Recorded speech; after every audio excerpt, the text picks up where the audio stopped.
what's up, y'all? So today we are out in the middle of the wild blue Atlantic Ocean on our way from Bermuda to the Azores, and we got something special for y'all today. We're going to do a Q&A. So we get a ton of questions across all of our social media platforms: Instagram, TikTok, Facebook, and YouTube. And it's kind of impossible to answer every single one of them, so we've decided to just make a video, answer as many as we can in a 30-minute time frame. So we're just gonna jump right into it and start answering your questions, y'all. All right, baby. Question number 1.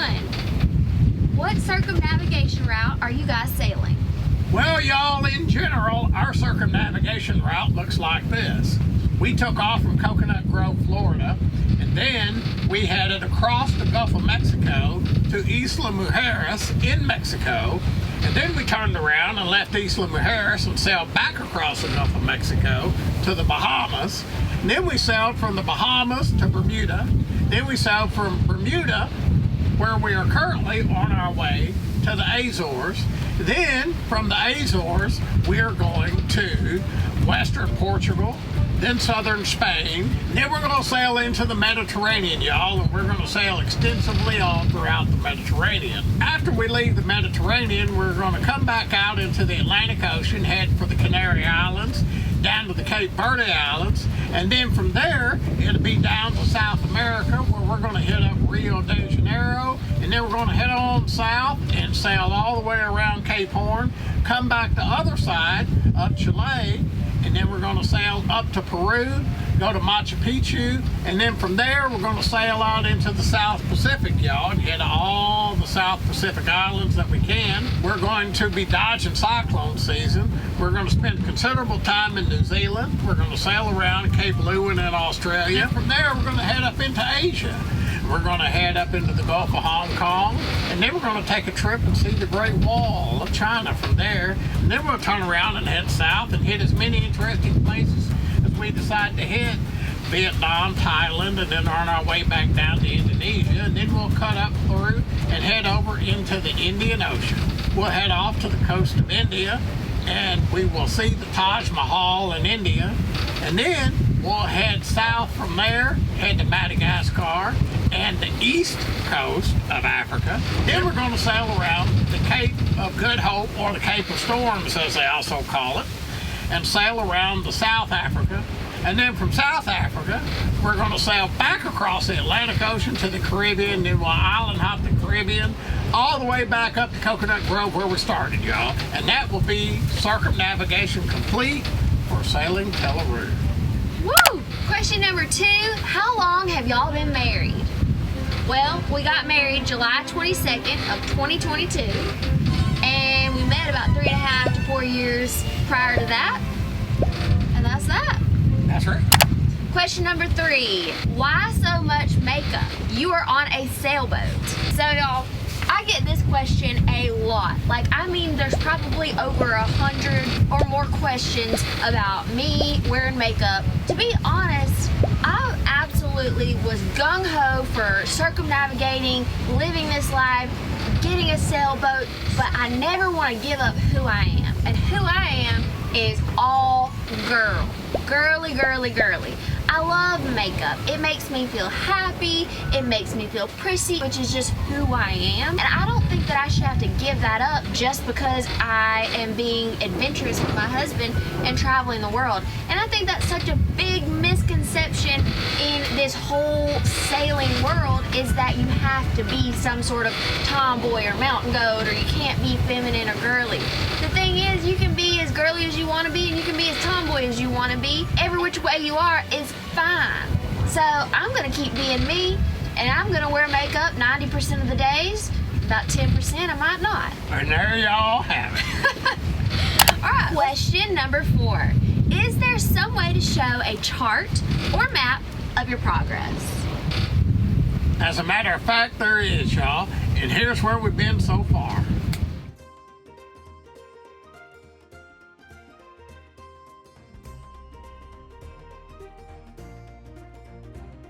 Question number 5. Where is y'all's home port? Our home port is Coconut Grove, Florida. Question number 6. Y'all seen any pirates? Pirates, only on YouTube. Ain't seen none in real life. Question number 7. How did you and your husband decide to do this? I have 0 sailing experience. How did you learn? Well, that's an interesting question, y'all, and it has quite an interesting answer. Kind of worked out like this. Amber and I happened to be in Aspen, Colorado, one of our favorite places. We'd been there skiing for a couple of weeks.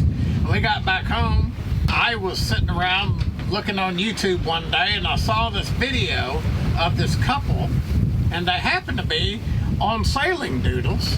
And Bobby from Sailing Doodles was interviewing Gabriel and Angela, and they were sailing their island packet sailboat, and they had just completed a circumnavigation on their island packet. And I had never heard of such, and I had never knew that that was a thing. And I thought that was intriguing to me, and I'm always up for an awesome adventure. And I knew my son Gunnar was getting ready to graduate high school in just a few short months. And I thought, you know what? That would be one hell of an adventure. So I thought about it for a couple weeks, and I didn't say anything to Amber because I wasn't sure how she'd think about it. And I mentioned it to her, and I said, hey, I want you to watch this video. So from there, what'd you think, babe? Oh, I wanted to do it right then and there. I thought, let's go. You don't have to tempt me with a good time. From there, it was on. I dove into the research, started eat, breathe, sleep, sailboats, read everything I could get my hands on, read every sailing book I could think of. We found the perfect sailboat for us. We were fortunate enough to buy Ron 2 from Johan and Malin, the folks at Ron Sailing. They have an awesome YouTube channel. So from there, we made a deal, headed off to Curacao, picked up Ron 2, which became Tela. We did a shakedown sail, orientation sail with Johan, the previous owner. Got orientated on how to work everything on the boat, and then we took off from Curacao, sailed from Curacao to Puerto Rico, back to Coconut Grove, Florida. May sound crazy, but I had a background with boats, had lake boats for most of my life. Also, I come from a background in aviation as a private pilot and have owned 8 previous airplanes and have extensive experience flying cross country and even out of the country. Flown to the Cayman Islands, Belize, Turks and Caicos. So from a navigation standpoint, there wasn't a huge leap and learning curve for me from the aviation world to the marine world as far as navigation.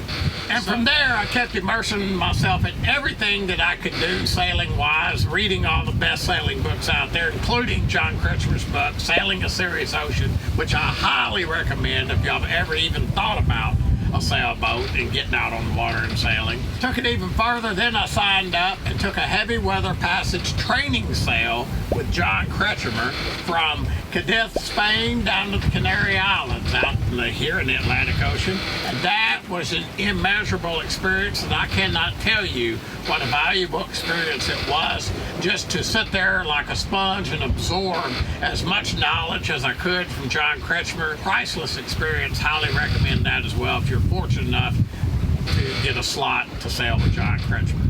And from there, Amber and I decided to close up shop in Coconut Grove, cast off the lines, and here we are, y'all. Next question says, where is your inside boat tour? Well, to be honest, that is a great question, and y'all, we have just had so much going on getting ready for our circumnavigation, getting our YouTube channel launched, but we absolutely do plan on doing an interior and exterior boat tour of Sailing Tela, and we're gonna have that coming up soon, here in a few months probably. The next question says, how do you work out on the boat? Oh, you really don't have to have much to work out on the boat. We've got a couple kettlebells and a yoga mat, and that's really all you gotta have. I mean, you do your workout. You don't need much to do push-ups, set-ups, and a few kettlebell exercises. You can stay in shape. Plus, beyond all that, living on a sailboat's quite a bit of work in and of itself. You're up, down, and all around, and staying pretty physically active on a sailboat, y'all. Oh yeah, oh my God, yeah. The next question says, does Delilah girl ever get seasick? And the answer to that is, no, she does not. Thank God. I'll let you answer this one, baby.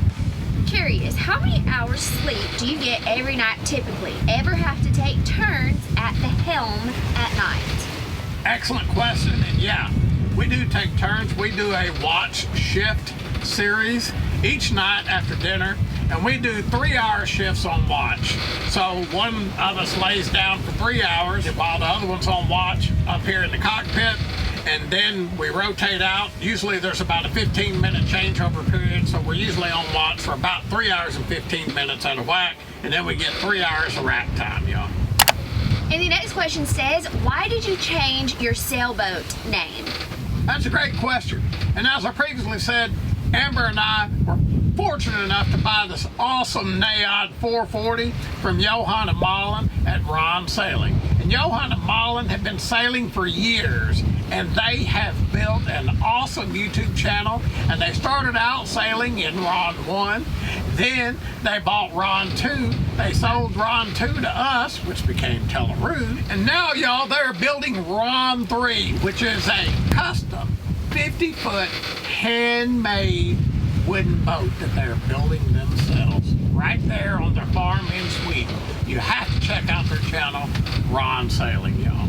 So that's the reason we changed the name Ron 2 to Tela, because it's only fitting, and it was actually part of the deal that I made with Johan, and I let him know on the front end that we would be changing the name because that name is proprietary to Johan and Malin and their Ron Sailing channel. This is gonna be for you, babe. I'll let you take this one away. What is the risk when you're in the middle of a lightning storm on a sailboat?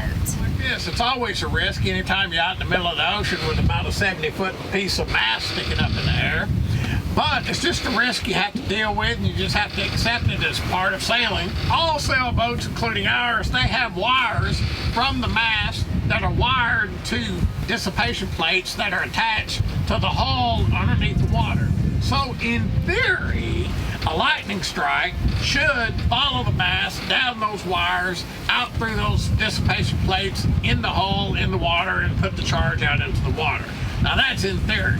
And there are boats that from time to time do unfortunately get struck by lightning, and it has a tendency to fry most every electrical system on the boat. Not the end of the world. You can replace the electronics and keep on sailing. What's been the best day so far for you guys? Where were you and what happened? Not only did we just get started, but we have so much to look forward to, and I feel like something amazing happens every day that I'm just awestruck by. If I had to absolutely narrow it down since we started the circumnavigation, I just had a blast when we were in the Bahamas and we were paddleboarding and we took a picnic to this kind of isolated or empty beach. We had a picnic, we had wine and cheese and crackers, and it was just so nice and fun. And then also when we were in Bermuda, we were digging around and kind of exploring. We ended up finding our way to the Crystal Caves, and we ended up underground in this natural wonder, and it was beautiful and incredible, and I absolutely loved that. But like I said, it's like every single day something happens that I'm just amazed by, and even just being out here, nothing could express the feeling of being on our sailboat right now in the middle of the Atlantic Ocean and the freedom that you feel, and nothing could compare to that freedom. Yeah, for me, that's also a hard question. Every day out here on Tela is an amazing experience, an amazing day, y'all. But for me, if I had to choose one that was just an amazing day, would be going all the way back to Curacao, the very first day that we walked down the docks at the Cerro Boku Marina with Johan and walked up to this awesome Naiad 440 and laid eyes on it for the first time.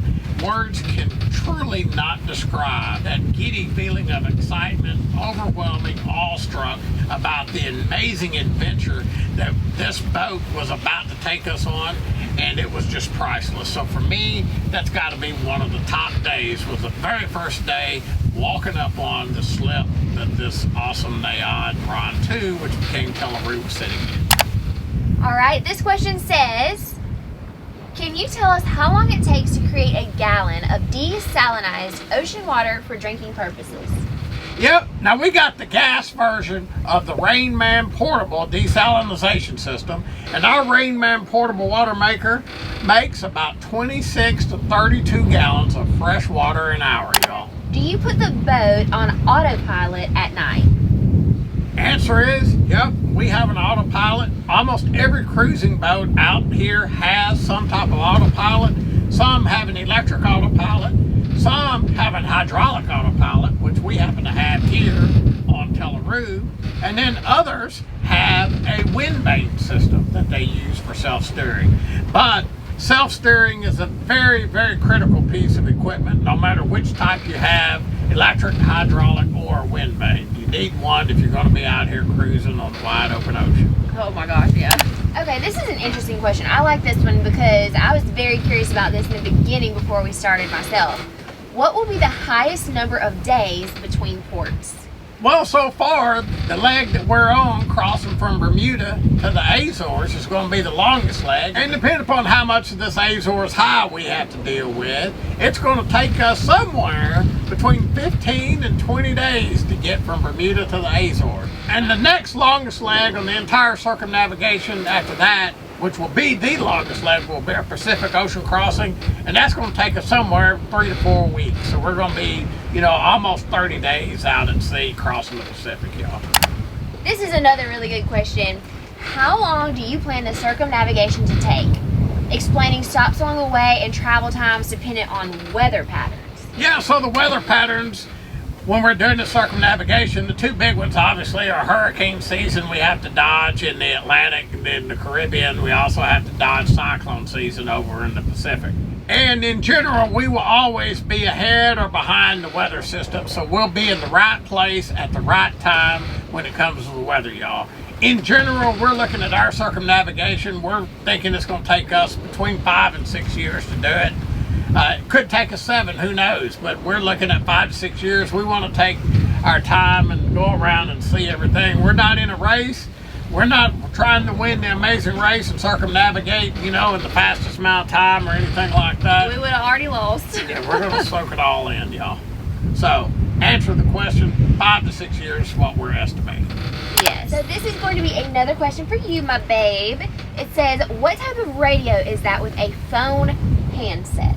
Well, that's a great question. Our NAIOD 440 came with a Sailor Compact RT model 2047 VHF radio by S&P Radio of Denmark. I was told that back in the day when our boat was built, that was a factory option that was about $2,000 to $3,000. And in 1988, which is the year Tela was built, that was a lot of money, y'all. So that was a very expensive option back in the day. That was a very fancy, high-end VHF radio back in the day. And it still works great to this day. And if y'all have watched our videos, you've seen me communicating on that VHF. Excellent radio still to this day. So a little context for our next question. We have our Delilah girl with us on board always. She's traveled with us from day one, and she's in some of our videos. So someone asked, does she, Delilah, have to go to a new vet for every country? In general, the answer is yes. So far, each country that we've been to, we've had to take her to a vet to get a health clearance before departing, so that we will be cleared to enter our next port at the next destination.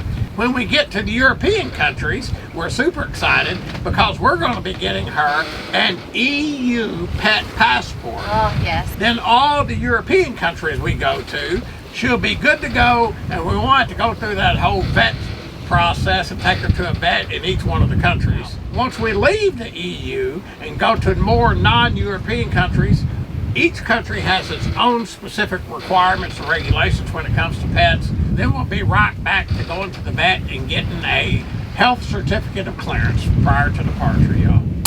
Are you an LSU Tiger? Our viewers pay attention because they see that purple LSU Tiger shirt that I wear sometimes. The answer is no, I'm not myself an LSU Tiger, but my son Gunner is. He's starting his sophomore year down in Baton Rouge at LSU, y'all. So go Tigers! Here's an interesting question. Do you have to bring your passport to go on land on your expedition? In general, no. The only time would be is if you're wanting to purchase something duty-free and they may ask you for your passport in that case. Our next question is, where are you going for hurricane season? Not in the middle of a hurricane, y'all. I can guarantee you that. We're actually heading to the Mediterranean, and we'll be in the Med for hurricane season. We're actually on our way there right now. Oh, this is another question about the water maker. This person wants to know, where can I find the portable water maker? There are a few authorized importers and distributors of the Rain Man water maker systems in the U.S. and we got ours from Just Catamarans down in Fort Lauderdale, Florida. The next question says, was the trip to Puerto Rico sailed by only you two, or did you have a crew? Answer to that is, the trip to Puerto Rico was just the two of us. It's only been just the two of us since the day we picked this boat up down in Houston. What is the worst storm you have sailed? Well, babe, I think we both agree on this. It was the storms that we encountered when we were crossing the Gulf Stream. First, on our way to Isla Mujeres, Mexico. Then, after we left Isla Mujeres, Mexico, on our way to the Bahamas, crossing the Gulf Stream again. So the worst storms we've ever been in to date have been when crossing the Gulf. Alright, y'all, thank you so much for watching. Make sure you continue to like, comment, share, and subscribe, and we'll catch you next time on Sailing Tela.